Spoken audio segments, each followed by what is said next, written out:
போல் கோடம்பாக்கத்துலேருந்து ஆழ்வார் திருநர் வரைக்கும் ஃபுல்லாக அவ்வளோ பெரிய போஸ்டர்ஸ் பார்த்தா இவ்வளோ ஆர்டிஸ்டாக போஸ்டர் யாருப்பா அடிக்கிறான்னு பார்த்தா சிவா சார். எப்போ இது நேற்று ராத்திரியோட ராத்திரியாக சாட்டர்டேவே டிசைன்லாம் ரெடி பண்ணி வச்சு எப்படி இவ்வளோ கான்ஃபிடன்ஸ்? 100% கான்ஃபிடன்ட். இது நல்லா தெரிஞ்சுது. இது கண்டிப்பாக வந்து ஒரு பெரிய மேஜிக் நடந்திருக்கு இதில். ஏன்னா இந்த கருத்து கணிப்பெல்லாம் லாஜிக்கில் போகிறாங்க, இது மேஜிக். ஏன்னா இது ஃபேமிலி மேஜிக். இது எப்படி சொல்கிறது சார், நேற்றுலேருந்து எல்லாரோட எதிர்பார்ப்பு எப்படி இருந்துச்சு? அந்த 118 ரவுண்டாக அடிச்சுட்டு இருந்தா நேற்று அனௌன்ஸ் பண்ணிட்டு இருப்பாங்க சி ஜோசப் முதல்வர். இப்போ வரைக்கும் அது ஒரு இழுபறியிலே இருக்குது. யார் கூட கூட்டணி வைக்க கொஞ்சம் திருஷ்டி ஆகி போச்சு, விட்டுருவோம். அதனால என்ன பரவாயில்ல சார். நீங்கள் எப்படி பார்க்குறீங்க? இது முன்பே கணித்தார் நிறைய மீம்ஸ்லாம் போடுறாங்க. கோட் படத்தில் ஒரு காரில் போட்டிருப்பாங்க சிஎம் 2026. அப்பவே பற்றி பேசிட்டோம். நான் போய் பிரபுக்கிட்ட ஏன் இப்படி போட்டேன் அப்படின்னா, போடுவோம் சார், நடந்துடும் சார். ஜனநாயகம் வெல்லும் தானே, ஜனநாயகம் தோக்காதில்லை. அந்த ஜனநாயகம் வெல்வதற்காக அது வெயிட்டிங். அது சார் இது பண்ணுறத விட இன்னும் 200-300 கோடி கூட பண்ணுங்க வசூல் இப்போது. ஏன்னா அவருடைய கிரேஸோடைய உச்சத்தில் இருக்கிறாமா. அப்புறம் கடைசி படம்னு சொல்லி உண்மையிலே கடைசி படம் தான். இனி அவருக்கு அதுக்கான நேரம்லாம் இன்னைக்கு கிடையாது. அவர் ஆசைப்பட்டாலும் முடியாது. அவருடைய எல்லா விதமான உலகத்தின் எல்லா விதமான சௌரியங்களையும் ஆடம்பரங்களையும் நாடுகளையும் எல்லாத்தையும் பார்த்தாச்சு. என்ன எல்லாம் வெரைட்டியும் சாப்பிட்டு பார்த்தாச்சு. அதனால் அவருக்கு வந்து சர்வீஸ் பண்ணு இறங்கிட்டார். எனக்கு கொடுத்து உங்களுக்கு நான் தரணும் வந்திருக்கேன்ட்டார். சரி, நீங்கள் இவங்களுக்கு என்ன பதில் சொல்லணும்னு பார்க்குறீங்க? தற்கொலைன்னு பயங்கரமாக எல்லாருக்கும் ஒரு பேரை வச்சு. அதான் நான் முன்னாடி ஒரு பெட்டியில் கேட்டேன். அப்போ ஓட்டு போட்ட கிட்டத்தட்ட 2 கோடி பேர் 1.25 கோடி பேர் போட்டிருக்காங்க. எல்லாம் தற்கொலைகளா அப்போது? ஆனால் என்னென்னா நம்ம நிலைமைகளை பார்த்துட்டு இருக்கோம். ஒரு சினிமா மட்டுமில்லை, எல்லாமே டிஸ்டர்ப் ஆகி போதை ஒரு பக்கம், சட்டம் ஒழுங்கு இல்லாத ஒரு பக்கம், பாலியல் பிரச்சனைகள், அது இது, தொழில், லஞ்சம், லஞ்சம் எல்லாம் சட்டமே ஆயிடுச்சு. அவ்வளோ தலைவிரிச்சு ஆயிடுச்சு. இதெல்லாம் நிறுத்தணும்னா இதெல்லாம் நிறுத்துறக்கு ஒருத்தன் வரணும். அது யார் வருவான்னா இந்த மாதிரி ஒரு தேவதூதன் தான் நமக்கு வரும். Milky Mist Ice Cream. Taste the Milky Mist Ice Cream. Karthipuram, South India's biggest 200 acres township in Coimbatore. Premium, commercial and residential plots. The Chennai Silks in Mega Summer Sale. Hello sir, வணக்கம். வணக்கம். So வரவழியிலேயே வரவேற்பாங்கன்னு சொல்லுவாங்கள்ல, அதுபோல் கோடம்பாக்கத்துலேருந்து ஆழ்வார் திருநர் வரைக்கும் ஃபுல்லாக அவ்வளோ பெரிய posters. நாங்கள் முதல்ல உங்களை கவனிக்கல, ஜென்ரலாக அவங்க கட்சி சார்ந்து யாரோ வச்சுருக்காங்கன்னு பார்த்தா இவ்வளோ ஆர்டிஸ்டாக போஸ்டர் யாருப்பா அடிக்கிறான்னு பார்த்தா சிவா சார் அண்ட் தளபதி அவர் வெற்றி பெற்றிருக்காரு. ஸோ உங்களுக்கு அந்த ஒரு போஸ்டர்லேயே தெரியுது எவ்வளோ பர்சனலாக உங்களுக்கு ஒரு சந்தோஷம் இருக்குது. அவனா ஒரு பிரம்மாண்ட வெற்றி, அப்படி பிரம்மாண்டமாக சொல்லணும்னு நினச்சேன். அதுதான் அதோட விஷயம். எப்போ இது நேற்று ராத்திரியோட ராத்திரியாக சாட்டர்டேவே டிசைன்லாம் ரெடி பண்ணி வச்சுட்டேன். சரி, எப்படி இவ்வளோ கான்ஃபிடன்ஸ்? 100% கான்ஃபிடென்ட். என் ஃப்ரெண்ட்ஸ்க்கு எல்லாத்துக்குமே தெரியும். முந்தின நாளே டிசைன்லாம் ரெடி, எல்லாமே ரெடி. பிரிண்டருக்கெல்லாம் எல்லாம் சொல்லி வச்சுட்டேன் ரெடியாக. Monday Monday morning 10 o'clock striking order கொடுத்தாச்சு. சரி, நீங்கள் இவ்வளோ கான்ஃபிடன்ஸாக இருக்கீங்க. நான் சொல்கிறது ரொம்ப மூத்த பத்திரிகையாளர் ரங்கராஜ் பாண்டே அவர்கள் முதற்கொண்டு நிறைய மூத்த பத்திரிகையாளர் என்ன சொல்கிறாங்க, இந்த ஒரு வெற்றியை வந்து விஜயே கூட எதிர்பார்த்துருக்க மாட்டார், ஏதோ ஒரு மாதிரி லக்கில் வந்து ஒரு வெற்றி, ஏதோ எதிர்பார்க்காம வந்து ஒரு வெற்றி அப்படி சொல்கிறாங்க. சார், நாங்கள் எல்லாமே எதிர்பார்த்தது 140 சீட்டு, இருந்தது 108 சீட்டு வச்சுங்களா. அதனால் வந்து நம்ம வந்து எதிர்பார்த்தது வந்து அதிகம். ஏன்னா இது எப்படி கேட்டிங்கன்னா, நீங்கள் எலெக்ஷன் முடிஞ்சிட்டு நான் வந்து விஜயோட ஆதரவாளன் இந்த எல்லாத்தையும் தள்ளி வச்சுட்டு எனக்கு தெரிஞ்ச நம்ம கான்டாக்டில் எவ்வளோ பேர் முடியுமோ அவ்வளவு பேருக்கும் ஃபோன் பண்ணேன். இந்த சென்னை பேஸ் இல்லாமல் ஊரில் இருக்கிற எல்லாத்துக்கும் ஃபோன் பண்ணேன். 90% விஜய்க்கு ஓட்டு போட்டேன், விசிலுக்கு ஓட்டு போட்டேன்னு தான் சொன்னாங்க. இந்த 10% தான் மீதி எல்லாருமே வந்தாங்க. சரி, நல்லா தெரிஞ்சுது. இது கண்டிப்பாக வந்து ஒரு பெரிய மேஜிக் நடந்திருக்கு இதில்.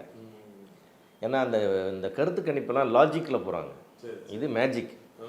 ஏன்னா இது ஃபேமிலி மேஜிக். இது ஒவ்வொரு வீட்லேயும் ஒரு குழந்தைகளும் ஒரு பசங்களும் பொண்ணுகளும் அப்பாவை, சொந்தக்காரங்களை, தாத்தா பாட்டியை ஃபோர்ஸ் பண்ணி போட வச்ச ஒரு ஓட்டுது. எனக்காக நீங்கள் போடணும்னா இந்த குழந்தைகள் வாங்கி கொடுத்த ஓட்டுது. அதனால் வந்து அது நமக்கு தெரிஞ்சிருச்சு. ஏன்னா ஒரு வீட்டில் 10 ஓட்டு 12 ஓட்டுனா அப்படியே சாலிடாக போட்டோம் அவங்களாம் எதுக்கு யாரும் போடுவோம், அவங்களுக்கு போடுவோம், இவங்களுக்கு போடுவோம், இப்படி வேறு ஆளுகளுக்கு போடுற எல்லாருமே ஒன்று சேர்ந்து விசிலுக்கு போட்ட எலெக்ஷன் இது. அதனால் இது வந்து எலெக்ஷனுக்கு அப்புறம் வந்து அந்த எக்ஸிட் போல்னு எடுப்போம் பார்த்தீங்களா, அது நானே பர்சனலாக பேசுவேன். நான் ரொம்ப நம்பிக்கை ஆகிட்டேன், எல்லாத்துக்கும் அதான் சொன்னேன். இது வேறு மேஜிக் நடக்குது. இது கண்டிப்பாக வந்து இது வேறு லெவலில் போகும். இது வந்து சிங்கிள் மெஜாரிட்டிக்கு வந்துடும். ஏன்னா நம்மளும் எல்லா ஊரும், தமிழ்நாடு பூரா எல்லா ஊர்லேயும் நமக்கு நண்பர்கள், சொந்தக்காரங்க எல்லாருமே இருக்குது. எல்லா ஊருக்கும் வெரைட்டியாக பண்ணுறோம். நாமளும் ஒரு நாள் மதுரைக்கு பண்ணி பார்ப்போம், சேலத்துக்கு பண்ணி பார்ப்போம், கோயம்புத்தூருக்கு பண்ணி பார்ப்போம், திருச்சிக்கு பண்ணி பார்ப்போம். எங்கே பண்ணினாலும் இது ஒரு யுனானிமஸ் வேர்டு என்ன வரும்னு கேட்டிங்கன்னா விசிலுக்கு போட்டோம். ஏன் போட்டீங்க? அது இங்கே பாசாங்க ஒரே தொல்லைங்க, அவங்களுக்காக போட்டேன். அப்புறம் இன்னொன்று இல்லை நாங்கள் போட்டோம் மாற்றம் சின்ன பசங்களை மாற்றம் வேணும்னு போட்டோம். நான் ஃபஸ்ட் டைம் ஓட்டு போட்டேன், நான் விஜய்க்கு தான் ஓட்டு போட்டேன். எனக்கு இந்த இருக்கிற பாலிடிக்ஸ்லாம் பிடிக்கல. அப்புறம் இந்த இந்த இந்த இந்த பணம் ஃப்ரீஸ் கொடுக்குறது இதெல்லாம் வேண்டாம்னு ஒரு யங்ஸ்டர் மத்தியில் அதெல்லாம் ஒரு பெரிய ஒரு, அதாவது வறுமையில் இருக்கிறவங்களுக்கு வந்து அந்த பணம் ஒரு முக்கியமானதாக தெரியும். அது தெரியாத வயசில் இருக்கிறவங்களுக்கு வந்து பணத்தை விட வந்து மீன் தரதை விட மீன் பிடிக்க சொல்லி தரணும்ல அப்படின்ற கான்செப்டில் தான் பசங்க இருக்கிறாங்க. அது நியாயம் கூடாது. அதனால தான் அந்த வகையில் எல்லாமே வந்து சொன்னாங்க. நான் கான்ஃபிடென்ட் 100%. நாமெல்லாம் வந்து நான் வந்து ஈவன் கவுண்டிங் நடந்துட்டு இருக்கும்போது 12 o'clock ஒரு டிவி இன்டர்வியூ கூட நான் சொல்கிறேன், ஈவினிங்குள்ளே 140 வந்துடும் அப்படின்னு சொல்கிறேன். அப்போவே 102 தான் இருக்குது. ஆனால் அது என்னமோ ஒரு இதில் அங்கங்கே சின்ன சின்ன, ஏன்னா விஜய் சாருக்கும் வந்து ரொம்ப ஹார்ட் ஒர்க் பண்ணுறதுக்கெலாம் டைம் கிடைக்கல, அதுக்கான பர்மிஷன் கிடைக்கல. அவர் மீட்டிங் நடத்துறதுக்கு எந்த கூட்டம் இறங்கி வேலை செஞ்சுருந்தா இல்லை. அது என்னன்னா அவர் இத்தனை ஊருக்கு போனார் பாருங்க, ஹைலைட்டாக ஒரு 5-6 ஊர் போனார், அதோட முடிஞ்சு போச்சு. அது கூட அங்கங்கே ஒரு கூட்டம் அதுலேயும் நீ 10 நிமிஷம் தான் பேசணும், 5 நிமிஷம் தான் பேசணும், இதில் ஏ யூஸ் பண்ணக்கூடாது, வி யூஸ் பண்ணக்கூடாது, இப்படி ஒரு 37 கண்டிஷனோட ஒரு மீட்டிங் பர்மிஷன் இப்படிலாம் பண்ணி அது வந்து இன்னும் கூட ஒரு டவுன் டு எர்த் மக்களை போய் இன்னொரு வாட்டி அப்படி பார்த்துருந்தாருன்னா அந்த வைப்ரேஷன் இன்னும் வேறு மாதிரி ஆயிருக்கும். சரி, நீங்கள் எப்படி பார்க்குறீங்க சார்? ஏன்னா நிறைய நேரங்கள் என்ன ஆகும், சினிமாக்காரர்கள் வந்து தனக்கு ரொம்ப பிடிச்சவங்க ஒருத்தங்களாக இருந்தாலும் ஆளுங்கட்சியை வந்து விட்டு கொடுக்க மாட்டாங்க எப்பயுமே. மேபி அவங்களுக்கு ஒரு சப்போர்ட் தேவைப்படும், நிறைய ஆளுங்கட்சியோட தலையீடு வந்து இந்த ஒரு ரிலீஸில் எல்லாத்துலேயும் இருக்குன்னு சொல்லிட்டு நிறைய நேரங்களில் யாருமே வெளியே விஜய் சாரை சப்போர்ட் பண்ணி நாங்கள் பார்த்ததில்ல இதுக்கு முன்னாடி. ஆனால் அந்த எலெக்ஷன் அன்னைக்கு நிறைய பேர் ரொம்ப ஓப்பனாக அந்த விக்ரம் சாராக இருக்கட்டும், நிறைய பேர் அந்த ட்ரெஸ் கோடில் வெளியில் வாய் வார்த்தைக்கெல்லாம் சொல்லணும், ட்ரெஸ் கோடில் நிறைய பேர் அப்போ தான் தெரிஞ்சதோ இவங்களாம் இவ்வளோ ஓப்பனாக சப்போர்ட் பண்ணுறாங்க சார். உங்களுக்கு பயமோ தயக்கமோ இருந்துச்சா முன்னாடி இருந்து? இல்லை, அதாவது சார் நான் சொன்னேன், இங்கே வந்து இது நல்ல ஆட்சி, ஆளுங்கட்சி, கெட்ட ஆட்சி அதெல்லாம் தாண்டி இங்கே எல்லாருக்கும் ஒரு இறுக்கமான ஒரு சூழ்நிலை இருந்தது. யாரும் ஃப்ரீயாக பேச முடியாது.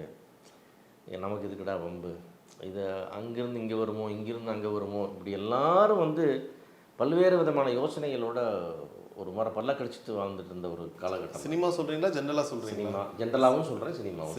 சரி, ஜென்ரலாகவும் கூட நீங்கள் வந்து என்ன ஒரு பெரிய பத்திரிகை சுதந்திரம் இருந்ததுன்னு நினைக்கிறீங்க? ஆமாம் சொல்கிறவங்கலாம் ஓகே தான், எதிர்த்து சொல்கிறவங்களாம் தப்பு. ஆனால் இந்த எதிர்த்து சொல்கிறவங்களாம் என்ன பாடுபடுறாங்க நம்ம பார்க்கும்போது அந்த எதிர்த்து சொல்கிற தைரியம் போயிடுதில்ல. ஒரு சராசரியான மக்கள் எங்களுக்கே போகும்போது பத்திரிகையாரங்களும் போயிடுது, அப்புறம் எல்லா பத்திரிகையாரங்களும் ஜாலராடிக்க ஆரம்பிச்சிடுறாங்க. அதையும் மீறி யாராவது கொஞ்சம் வெளியே வந்தால் அவங்களுக்கு நிறைய பிரச்சனைகள், எத்தனை பேர் என்ன சந்திச்சாங்கன்றதை எல்லாம் நம்ம பார்த்தோம். அதனால் இது வந்து இனிமேல் அதை குற்றம் சாட்டுவதை நான் ஒரு பெரிய விஷயமாக எடுத்துக்கல. அது வந்து அப்படி ஒரு காலம் இருந்தது, ஓகே ஆனந்த சுதந்திரம் நடந்து விட்டோம் என்று கொண்டாடுவோம் தான் நான் அதை ஃபீல் பண்ணுறேன்.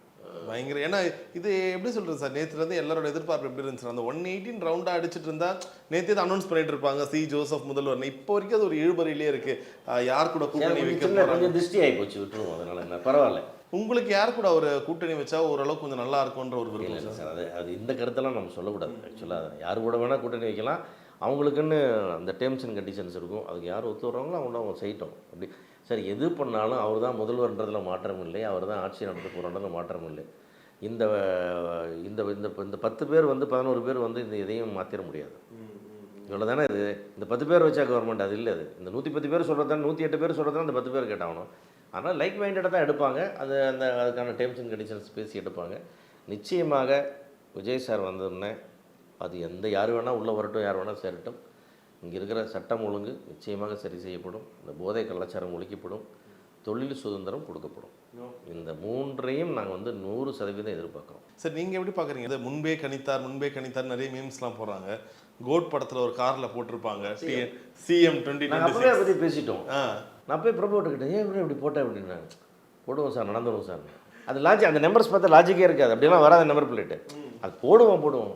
இதெல்லாம் வெங்கட் பிரபு தான் செய்ய முடியும். அதெல்லாம் யோசிக்க மாட்டோம். போடுங்க. அது மேட்ரு. அந்த இடம் வந்து விஜய் சார் ஃபேன்ஸை தொடும், அதை வைங்க. ஆமாம், நிறைய அந்த பாட்டாக இருக்கட்டும், அந்த பாட்டு எவ்வளோ இப்போ வரைக்கும் அந்த விசில் போடுன்றது வந்து பயங்கரமாக இருந்துச்சு. அந்த படத்தில் தான் சிஎம்மும் வந்துச்சு, விசிலும் வந்துச்சு. அதனால தான் நான் நேற்று கொடுத்த விளம்பரத்தில் கூட அந்த கோட் போட்டு கிரேட்டஸ்ட் ஆஃப் ஆல் டைம்ஸ்னு போட்டு தான் என்னோட விளம்பரத்தை நான் கொடுத்தேன். ஃபண்டாஸ்டிக், பயங்கரமான கனெக்ட். அவ்வளோ போஸ்டரில் கூட போட்டிருக்கேன் பாருங்க, கிரேட்டஸ்ட் ஆஃப் ஆல் டைம். இப்போ இந்த கரூர் விஷயம் கூட பார்த்தீங்கன்னா ரொம்ப நெகட்டிவாக இருந்த விஷயமே மக்கள் அவர் சைட்லேருந்து பார்க்கும்போது பாசிட்டிவாக, இவர் அதை பண்ணியிருக்க மாட்டாருன்னு பாசிட்டிவாக தான் எடுத்தாங்க. இப்போ ஜனநாயகனும் பார்த்தா என்னடா ரிலீஸ் ஆகலன்னு நின்றுட்டு இருந்தோம். இப்போ பார்த்தா முதல்வர் விஜய்ன்ற ஒரு டேக்ல என்னோட படம் ரிலீஸ் ஆக போகுது. இல்லை, அது என்னென்ன சார், அது எப்படி வேணால் ரிலீஸ் ஆகட்டும். அந்த படம் வந்து முன்னாடி பண்ணியிருந்தால் ஒரு 500 கோடி பண்ணணும்னா இப்போ 800 கோடி பண்ணும். அதுக்காக வெயிட் பண்ணிடுது அந்த படம். ஜனநாயகம் வெல்லும் தானே, ஜனநாயகம் தோக்காதில்ல. அந்த ஜனநாயகம் வெல்வதற்காக அது வெயிட்டிங். ஜனநாயகம் waiting.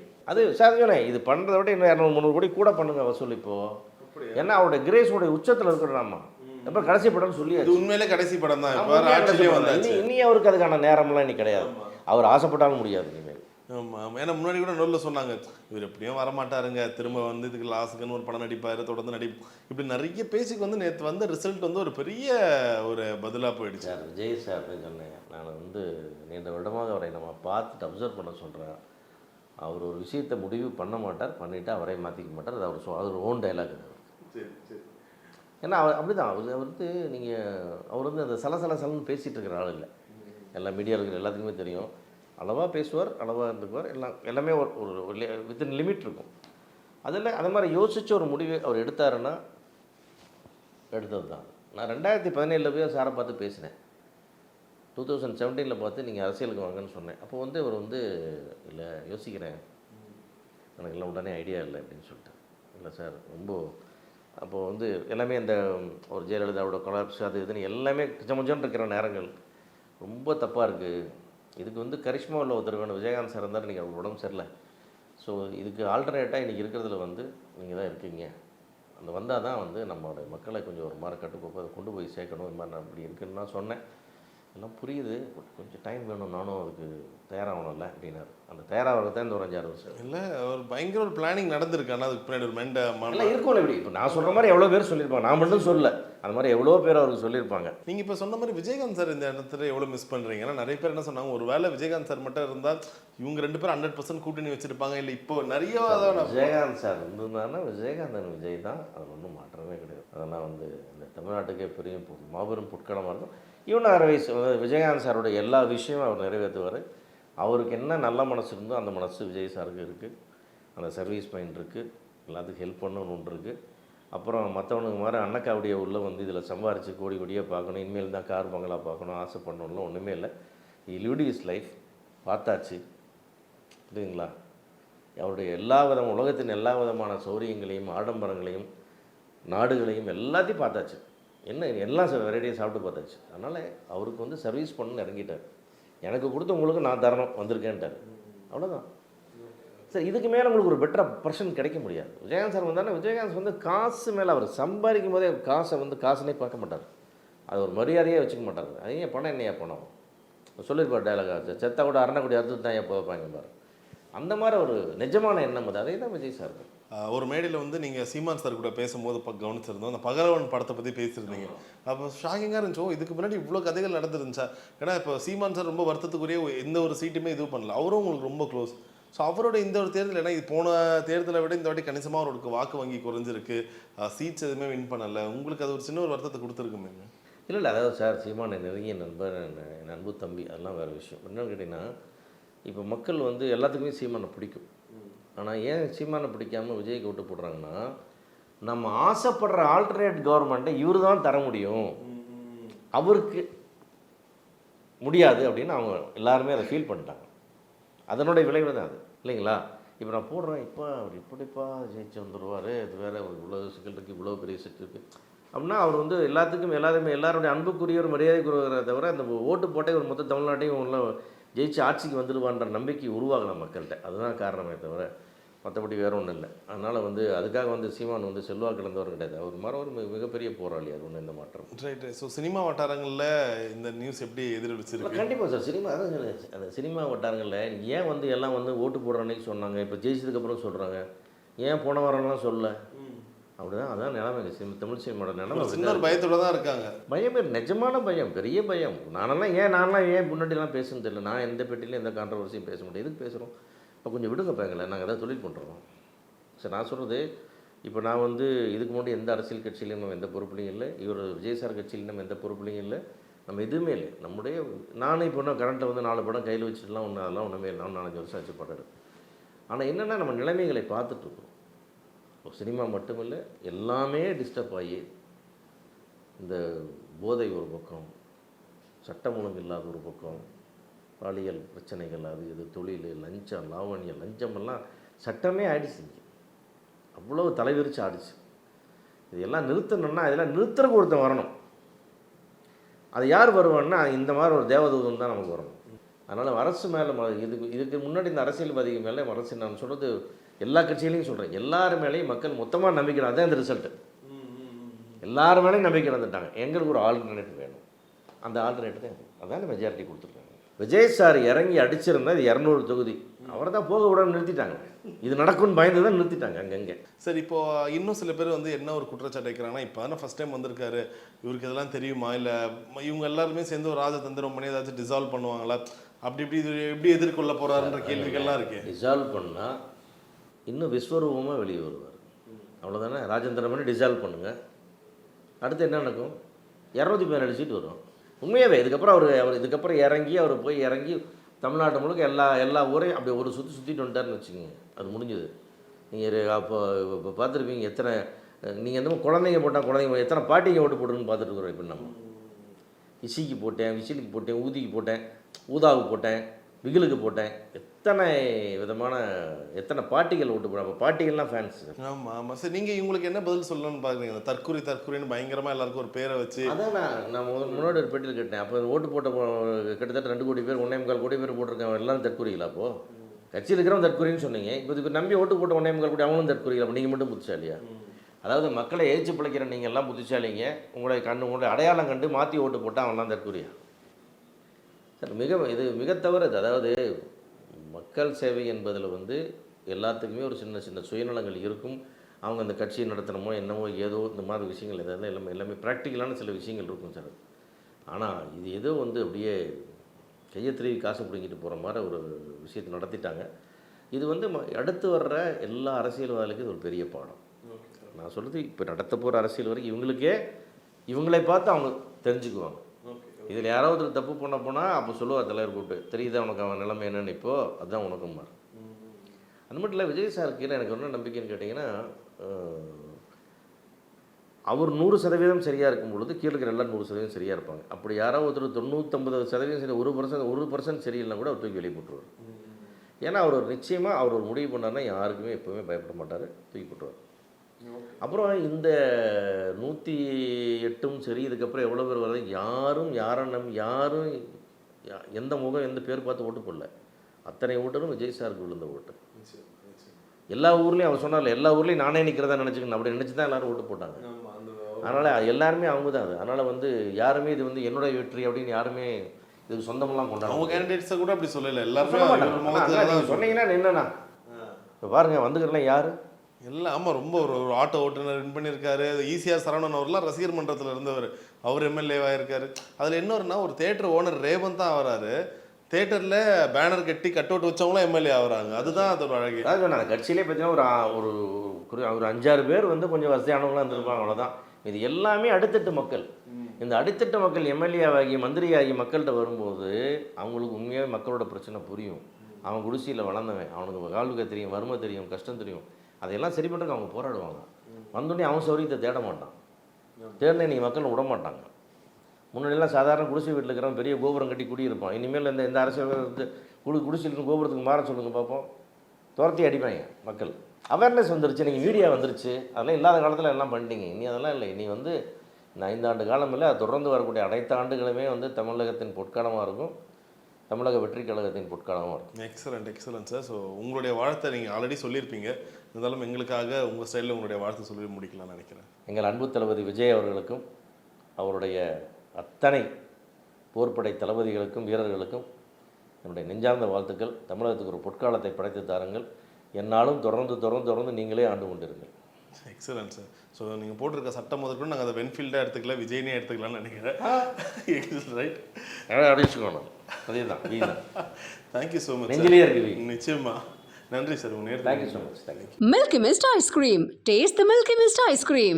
Karthipuram, South India's biggest 200-acre township in Coimbatore. Premium commercial and residential plots.